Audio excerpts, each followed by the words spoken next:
لقد جاءت رسل ربنا بالحق والصلاة والسلام على سيدنا ونبينا وشفيعنا ومولانا ومولى الثقلين جد الحسن والحسين أبي القاسم محمد وعلى أهل بيته الطيبين الطاهرين المعصومين المظلومين المنتخبين المنتجبين الذين أذهب الله عنهم الرجس وطهرهم تطهيرا.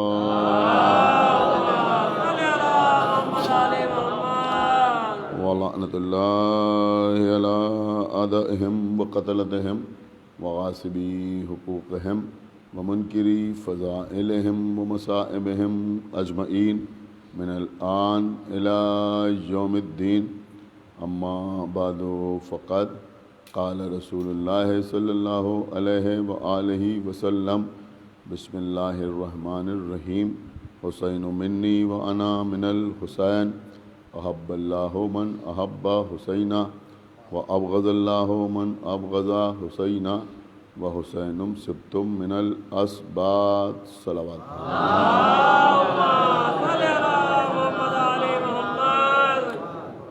حضرات، فرش اعضاء پر بیٹھنے والے افراد میں کسی شخص کو اللہ کے رسول کی کوئی دوسری حدیث یاد ہو یا نہ یاد ہو، لیکن کم سے کم اس حدیث کا پہلا حصہ ہر عزادار کو، ہر ماتمدار کو، ہر مجلسی کو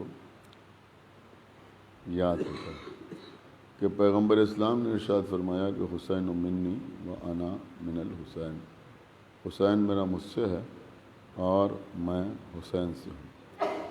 احب اللہ من احب حسینہ، جس نے حسین کو دوست رکھا، جس نے حسین سے محبت کی، اس کو اللہ بھی دوست رکھتا ہے۔ وہ ابغض اللہ من ابغض حسینہ، اور جس نے حسین سے دشمنی کی تو وہ اللہ کے غضب کا مستحق بنا، یعنی اللہ اس پر غضبناک ہوتا ہے۔ وہ حسین سبت من الاسباط، اور حسین نواسوں میں ایک نواسا ہے۔ صلوات پڑھیں برباد۔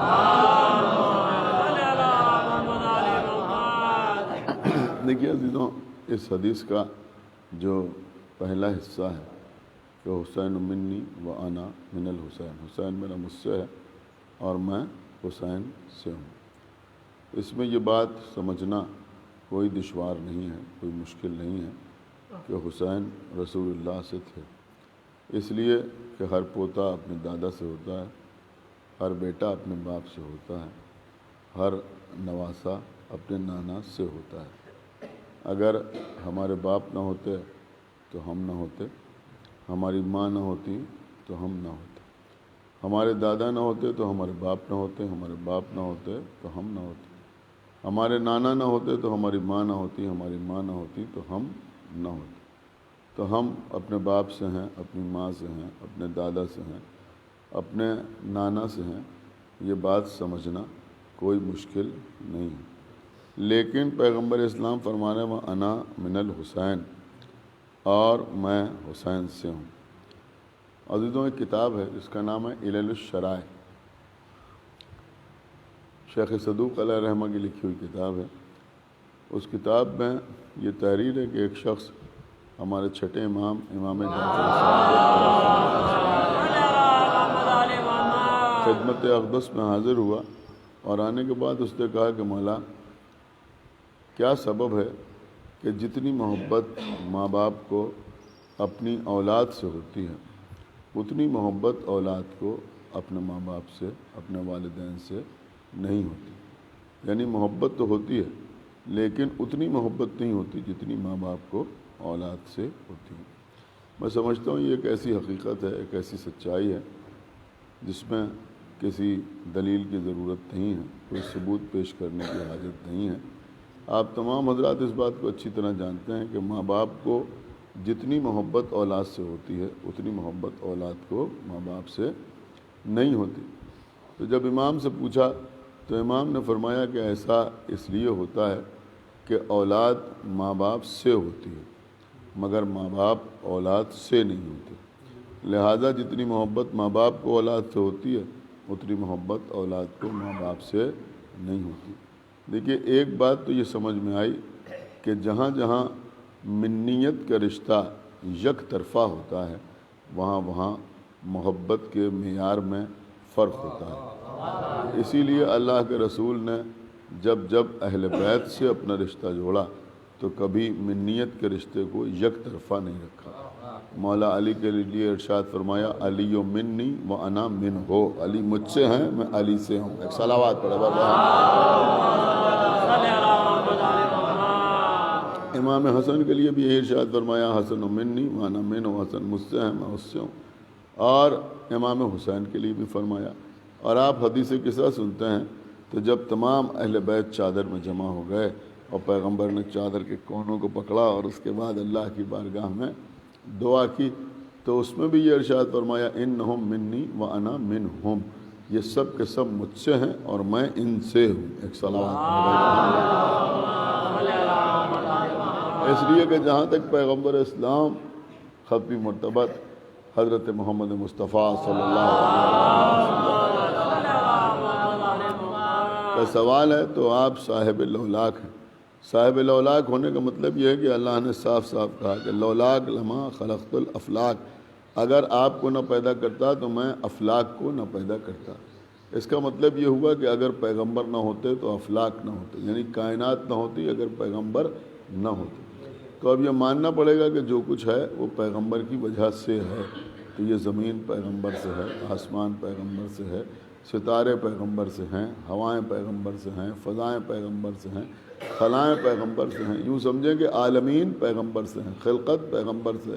اللہ نے جو کچھ خلق کیا سب کچھ پیغمبر سے ہے۔ لولاک لما خلقت الافلاک، اگر آپ کو نہ پیدا کرتا تو افلاک کو نہ پیدا کرتا۔ تو کائنات میں جو کچھ ہے وہ پیغمبر سے، پیغمبر کی وجہ سے ہے۔ اب میں آپ کی خدمت میں عرض کروں کہ جنگ احد ہو رہی ہے اور جنگ احد میں پیغمبر اسلام تنہا ہے۔ ایک موقع ایسا آیا کہ جب سب پیغمبر کو چھوڑ کے فرار کر گئے۔ اس بات کو سب مانتے ہیں، قرآن مجید میں بھی اس کی طرف اشارہ ہے کہ سب کے سب پیغمبر کو چھوڑ کے فرار کر گئے۔ اب پیغمبر تنہا، صرف مولا علی تھے کہ جو پیغمبر کے چاروں طرف گھوم رہے تھے اور پیغمبر کا دفاع کر رہے تھے، پیغمبر اسلام کو بچا رہے تھے اور لوگوں سے جنگ کر رہے تھے۔ جب یہ جنگ ختم ہوئی تو جبریل امی پیغمبر اسلام کے پاس آئے اور آنے کے بعد کہا کہ اللہ کے رسول آپ نے دیکھا علی نے کیسے آپ کی نصرت کی، نصرت اسے کہتے ہیں۔ تو جب جبرائیل نے کہا کہ نصرت اسے کہتے ہیں تو پیغمبر نے فرمایا کہ کیوں نہ ہو، اس لیے کہ علی منی و انا من ہو، علی مجھ سے ہیں اور میں علی سے ہوں۔ تو اس وقت جبرائیل نے فرمایا وہ انا من کما، کہ میں آپ دونوں سے ہوں۔ ایک صلوات پڑھو محمد اب دیکھیں یہاں پر بھی ایک بات کہنے کو جی چاہتا ہے کہ جبرائیل نے یہ نہیں کہا کہ من کا میں آپ سے ہوں، بلکہ فرمایا وہ انا من کما، کہ میں آپ دونوں سے ہوں۔ یعنی جبرائیل بھی بتا رہے ہیں میں خالی محمد الرسول اللہ والا نہیں ہوں، علی ولی اللہ والا بھی ہوں۔ صلوات پڑھو محمد انا من کما، کہ میں آپ دونوں سے ہوں۔ تو عزیزوں یہ ہے۔ اب آپ ذرا اس کے اوپر غور کریں کہ جبرائیل کون ہے؟ کہ فرشتے ہیں، سید الملائکہ ہیں، استاد ملائکہ ہیں، وہی لے کے آنے والے ہیں، امین وہی ہیں، روح الامین ہیں۔ بڑا مرتبہ ہے جبرائیل کا۔ جبرائیل کسی معمولی شخصیت کا نام نہیں ہے۔ آپ کو معلوم ہے جبرائیل اس فرشتے کا نام ہے کہ ایک قوم کو جبرائیل سے عداوت تھی، دشمنی تھی یہودیوں کو، تو اللہ نے ان لوگوں پر لعنت کی قرآن میں۔ ایک صلوات پڑھے پر محمد، جو جبرائیل سے عداوت رکھتے ہیں ان پر اللہ کی لعنت ہو۔ تو کسی معمولی فرشتے کا نام نہیں ہے جبرائیل، لیکن جبرائیل خود کہہ رہے ہیں کہ میں آپ دونوں سے ہوں۔ دیکھیے ایک بات آپ سنتے رہتے ہیں کہ انسان جو ہے وہ اشرف المخلوقات ہے۔ اشرف المخلوقات کا مطلب کیا ہوا؟ کہ مخلوق میں سب سے افضل، یہی مطلب تو ہوا نا. اشرف کا مطلب سب سے زیادہ شریف، سب سے زیادہ افضل، سب سے بہتر کون ہے؟ کا انسان ہے. انسان اشرف المخلوقات ہے. اب جب انسان کو اشرف المخلوقات کہا گیا تو اس کے ساتھ کوئی اضافت نہیں لگی کہ زمین پر رہنے والوں سے افضل ہے یا دنیا میں بسنے والوں سے افضل ہے، بلکہ اشرف المخلوقات. تو اب جہاں جہاں بھی اللہ کی مخلوق ہے ان سے افضل انسان ہے. لیکن کیا ہر انسان سب سے افضل ہے؟ تو کہا ایسا تو نظر نہیں آتا. ہمارے جیسے لوگ، آپ انصاف سے بتائیں، ہمارے جیسے لوگ کیا فرشتوں سے افضل ہو سکتے ہیں؟ کیا جبرائیل سے افضل ہو سکتے ہیں؟ کیا میکائیل سے افضل ہو سکتے ہیں؟ کہا نہیں، ایسا تو نہیں ہے. لیکن اللہ کہہ رہا ہے کہ انسان اشرف المخلوقات ہے. تو پھر کیا مطلب ہوا؟ کوئی ایک انسان تو ایسا ہونا چاہیے کہ جو فرشتوں سے افضل ہو. سمجھ رہے ہیں بھائی؟ ہم نہیں ہیں، لیکن کوئی ایک انسان تو ایسا ہو کہ جو فرشتوں سے افضل ہو. اب میں آپ کی خدمت میں عرض کر رہا ہوں وہ انسان کون ہے جو فرشتوں سے افضل؟ دیکھیے آل محمد وہ ہیں کہ اگر ہم ان کو فرشتوں کے سامنے، جنوں کے سامنے، دیگر حضرات کے سامنے پیش کریں کہ بھئی یہ فرشتوں سے افضل ہیں اور یہ اہل آسمان سے افضل ہیں، تو ہو سکتا ہے وہ شکایت کریں کہ تم انہیں کہاں ہمارے مقابلے پر پیش کر رہے ہو. اس لیے کہ یہ تو وجہ تخلیق کائنات ہے، ان کی وجہ سے تو کائنات بنی ہے. اللہ نے سب سے پہلے ان کا نور خلق کیا ہے، اور یہی وہ لوگ ہیں کہ جو اللہ کی معرفت کا ذریعہ ہیں. اس نے کہا کہ ہم نے خلق کیا، میں نے چاہا کہ میں پہچانا جاؤں تو میں نے انہیں خلق کیا. تو ان کو ہمارے مقابلے پر کہاں لا رہے ہو؟ کوئی اپنا جیسا یعنی انسان جو ان میں شامل نہ ہو اس کو ہمارے سامنے پیش کرو جس سے ثابت ہو کہ انسان جو ہے وہ فرشتوں سے افضل ہے. تو عزیزو ہمارے پاس کیا دلیل؟ دیکھیں میں آپ کی خدمت میں دلیل پیش کر رہا ہوں. اب جبرائیل کون ہے؟ جبرائیل وہ ہیں کہ جن کے لیے رسول نہیں کہہ رہے ہیں کہ یہ ہم میں سے ہیں، بلکہ وہ خود کہہ رہے ہیں وہ انا منکما، کہ میں آپ دونوں میں سے ہوں. اب رسول خاموش ہیں، جب خاموش ہے تو رضامندی ہے. اور ٹھیک ہے، جبرائیل نے خود کہا کہ میں آپ دونوں سے ہوں، رسول نے نہیں کہا. یہ بات آپ اپنے ذہن میں رکھیں کہ نبی نے نہیں کہا کہ یہ ہم میں سے ہیں، خود جبرائیل نے کہا کہ میں آپ دونوں سے ہوں. وہ رسول اللہ نے ایکسیپٹ کر لیا، قبول کر لیا کہ بھائی ٹھیک ہے آپ ہم دونوں سے ہیں. لیکن انسان بشر، اس کی عظمت پتہ ہے آپ کو کیا ہے؟ جنگ خندق ہو رہی ہے، وہ احد کا واقعہ ہے، یہ خندق کا واقعہ ہے. جنگ خندق ہو رہی اور خندق کھودی جا رہی. خندق کا مطلب یہ ہے کہ جو خیمے لگتے تھے، جو خیمہ گاہ ہوتی تھی، اس کے چاروں طرف گڈھا کھود دیا جاتا تھا کافی گہرا، اور اس میں آگ روشن کر دی جاتی تھی. تو اس سے یہ ہوتا تھا کہ دشمن آ نہیں پاتا تھا. تو جناب سلمان فارسی نے مشورہ دیا تھا اور پیغمبر اسلام نے خندق کھودنے کا حکم دیا تھا.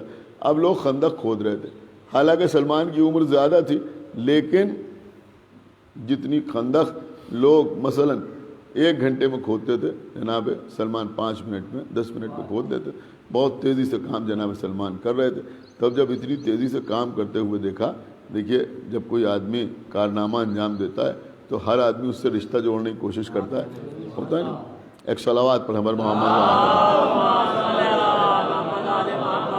وہ ہمارے خاندان کے ہیں، وہ ہمارے قبیلے کے ہیں، وہ ہمارے محلے کے ہیں. یہ ساری باتیں لوگ کرتے نہیں کرتے. تو جناب سلمان بھی خندق کھود رہے تھے، کارنامہ انجام دے رہے تھے، سب سے آگے تھے جناب سلمان. تو اب وہاں پر 2 ہی برادریاں تھیں جس کو آج کی زبان میں کہا جائے، ایک انصار، ایک مہاجرین. انصار کون تھے؟ کہ جو مدینے کے رہنے والے تھے، وہ کہلاتے تھے انصار. مدینے کے رہنے والے کا مطلب رسول اللہ مکے سے ہجرت کر کے مدینے آئے تھے. تو جن لوگوں نے پناہ دی تھی، جنہوں نے ان کو مہمان بنایا تھا، اپنے گھر میں رکھا تھا اور ان کی خاطرداری کی تھی، ان کو انصار کہا جاتا ہے. اور جو لوگ مکے سے ہجرت کر کے مدینے آئے تھے ان کو مہاجر کہا جاتا ہے. تو مہاجرین بھی تھے اور انصار بھی تھے. تو اب جب سلمان فارسی نے خندق کھودنا شروع کی اور یہ کارنامہ انجام دیا تو انصار نے فخر سے کہا کہ سلمان جو ہیں وہ ہم میں سے ہیں، انصار میں سے ہیں. اور ان کے پاس دلیل یہ تھی کہ بھئی یہ مکے کے رہنے والے نہیں ہیں، حالانکہ جناب سلمان فارسی تو ایرانی نسل تھے. تو ان کا مطلب یہ تھا کہ یہ مکے کے رہنے والے نہیں ہیں، لہذا یہ انصار میں ہیں. اور مہاجرین نے کہا کہ نہیں، یہ ہم میں سے ہیں، مہاجرین میں سے ہیں. تو مہاجرین کہہ رہے تھے کہ یہ ہم میں سے ہیں اور انصار کہہ رہے تھے کہ یہ ہم میں سے ہیں. تو اس وقت رسول اللہ نے کیا فرمایا کہ سلمان منا اہل البیت، کہ سلمان ہم اہل بیت میں سے ہیں. کچھ غور فرمایا آپ نے یا نہیں غور فرمایا؟ نبی نے فرمایا نہ تم میں سے ہیں نہ تم میں سے ہیں، بلکہ یہ تو ہم اہل بیت میں سے ہیں. اب آپ یہیں سے اندازہ لگائیں، جو لوگ کہتے ہیں کہ ملک ملک ہے، بشر بشر ہے، بس یہیں سے ثابت ہوتا ہے کہ ملک ملک ہے، بشر بشر ہے۔ وہاں بھی منیت کا شرف ملا، لیکن خود کہا کہ ہم آپ دونوں سے ہیں، اور بشر وہ ہے کہ نبی کہہ رہے ہیں کہ یہ ہم میں سے ہے۔ ایک صلوات پڑھیں ہمارے محمد وآلہ محمد۔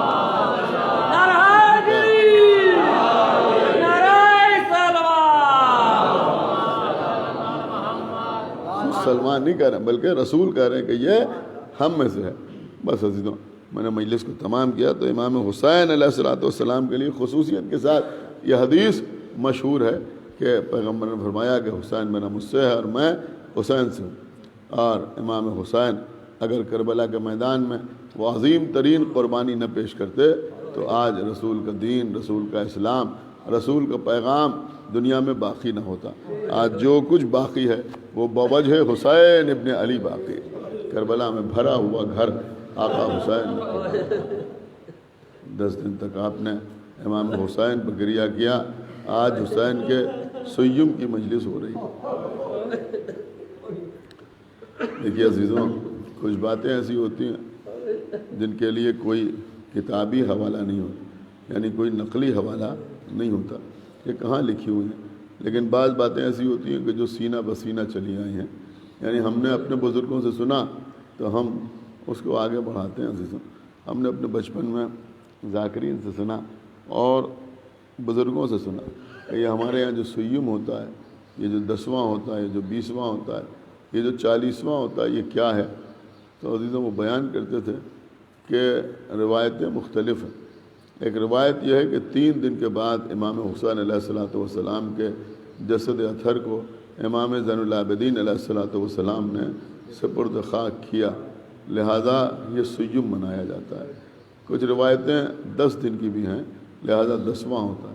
کچھ روایتیں 20 دن کی ہیں، لہذا 20واں ہوتا ہے، اور کچھ روایات 40 دن کی بھی ہیں، لہذا امام حسین علیہ السلام کا چہلم منایا جاتا ہے کہ 40 دن کے بعد زہرا کے لال کا لاشا دفن کیا گیا۔ تو عزیزوں، یہ سیم امام حسین کا سیم، اب ذرا آپ سوچئے کہ آپ تو امام حسین کا سیم منا رہے ہیں، مجلس میں آ کے بیٹھ گئے، چاہتی تو کسی سے بھی کہتی کہ تم پانی پلا دو، لیکن اس نے ایسا نہیں کیا، بلکہ خود دوڑتی ہوئی گئی ہے، کوزے میں پانی لے کے آئی، بی بی سکینہ کے سامنے پانی بڑھایا، جناب سکینہ نے پانی کا کوزہ ہاتھ میں لیا، پینا چاہتی تھی، اس نے روکا، بی بی رک جاؤ، ٹھہر جاؤ، اے بی بی پہلے میرے واسطے 2 دعائیں کر اللہ 2 دعائیں کر دو۔ آپ کو پتہ اس کے بعد اس نے کیا کہا؟ اس نے کہا میں نے رسول کی یہ حدیث سنی ہے کہ اللہ یتیموں اور اسیروں کی دعا جلد قبول کرتا ہے۔ عزیزوں، میں سمجھتا ہوں پوری روایت سن کے تو آپ روتے ہی ہیں، لیکن یہ جملہ ہی عجیب و غریب ہے کہ اللہ یتیموں اور اسیروں کی دعا جلد قبول کرتا ہے، لہذا میرے واسطے 2 دعائیں کر دو۔ یہ حدیث اس نے یاد کی، بی بی سکینہ کے دل پر کیا چوٹ لگی ہوگی۔ اکثر لوگ آپ سے بھی کہتے ہیں التماس و دعا، ہم سے کسی نے کہا آپ مجلس پڑھتے ہیں، آپ دعا کر دیجئے، ہمارے لیے دعا کر دیجئے، اللہ آپ کی دعا کو قبول کرے گا۔ اس طرح کے جملے اکثر آپ سنتے رہتے ہیں۔ تو عزیزوں، اگر کوئی کہتا ہے تو فخر ہوتا ہے، انسان کو خوشی ہوتی ہے کہ بھئی ہم کو کچھ سمجھا گیا، لہذا ہم سے کہا گیا کہ آپ دعا کر دیجئے۔ کسی نے آپ سے کہا آپ زیارت کر کے آئے ہیں، ذرا ہمارے لیے بھی دعا کیجئے گا، تو آپ سوچتے ہیں ہم زائر ہیں، لہذا ہم سے کہا جا رہا ہے کہ آپ دعا کر دیجئے گا۔ کوئی حج کر کے آیا، کسی نے کہا آپ ہمارے لیے دعا کر دیجئے گا، تو سمجھ میں آتا ہے کہ بھئی یہ حاجی ہیں، لہذا ان سے دعا کے لیے کہا جا رہا ہے۔ لیکن یہاں کیا ہے؟ اللہ یتیموں اور اسیروں کی دعا جلد قبول کرتا ہے، یعنی کم سن بچی کو احساس ہو کہ ہم یتیم بھی ہیں اور ہم اسیر بھی ہیں۔ آوازیں آپ کی بلند ہیں، بس مجلس تمام ہو رہی ہے، کہا بتا تیری دعائیں کیا ہیں؟ اور اس نے کہا بی بی میری پہلی دعا یہ ہے کہ اللہ نے جو مصیبت آپ سب پہ ڈالی ہے، میں اور میرے گھر والے اس مصیبت سے محفوظ رہیں۔ بی بی سکینہ نے ہاتھ اٹھائے، دعا کی، پھر کہا بتا تیری دوسری دعا کیا ہے؟ اور اس نے کہا بی بی میری دوسری دعا یہ ہے کہ اللہ مجھے جلد از جلد مدینے کا سفر نصیب کرے۔ اب عالم غربت میں، مسافرت کے عالم میں جب وطن کا نام سنا تو پورا نقشہ سامنے آ گیا وطن کا۔ سکینہ کو مدینہ یاد آ گیا، زینب کو مدینہ کی یاد آ گئی۔ بی بی زینب مخاطب ہوئی، ارے یہ تو بتا کہ مدینہ جا کے کرے گی کیا؟ اس نے کہا بی بی میں مدینہ جاؤں گی تو سب سے پہلے قبر رسول بجاؤں گی، کہا پھر مزار بطول بجاؤں گی، کہا اس کے بعد امام حسن کی قبر بجاؤں گے، کہا پھر اپنے شہزادے اور شہزادی کی زیارت کے لیے جاؤں گی۔ کون شہزادہ، کون شہزادی؟ اس نے کہا بی بی پنجتن میں آخری دم باقی ہے حسین ابن علی کا، حسین ہی میرا شہزادہ ہے۔ اور کہا تیری شہزادی کون ہے؟ کہا بی بی میری شہزادی زینب ہے۔ جب اپنا نام سنا تو کہا کیا تو زینب کو اگر ابھی دیکھے گی تو پہچان لے؟ اس نے کہا بی بی میں اور زینب کو نہ پہچانوں؟ اے بی بی آپ کے پاس وقت نہیں ہے، بس 2-4 جملے اختصار سے سن لیجئے۔ اے بی بی یہ پورا علاقہ میرا احترام کرتا ہے، اگر میں کسی گھر میں چلی جاتی ہوں تو بزرگ عورتیں بھی میرے احترام میں کھڑی ہو جاتی ہیں۔ اے بی بی اگر میں دسترخوان پہ بیٹھتی ہوں تو جب تک میں لقمہ نہیں توڑتی کوئی اور عورت لقمہ نہیں توڑتی۔ اے بی بی اگر کہیں چند عورتیں مشورہ کرتی ہیں تو میرے مشورے کو ترجیح دی جاتی، میرے گھر کے سامنے سے بچے گزرتے ہیں تو مجھے سلام، اس لیے کہ ان کے ماں باپ انہیں سمجھاتے ہیں کہ اس بی بی کو سلام ضرور کیا کرو۔ اے بی بی یہ سارا احترام اس لیے ہے کہ علاقے کے لوگوں کو یہ معلوم ہے کہ میں نے علی کی بیٹی زینب کو گود میں پالا ہے، میں زینب کی خادمہ رہی ہوں۔ بس عزیزوں جناب زینب نے کہا تیرا نام ام حبیبہ تو نہیں ہے؟ اس نے کہا ہاں بی بی میرا نام ام حبیبہ ہے، لیکن یہ بتائیے کہ آپ نے میرا نام کیسے لے لیا؟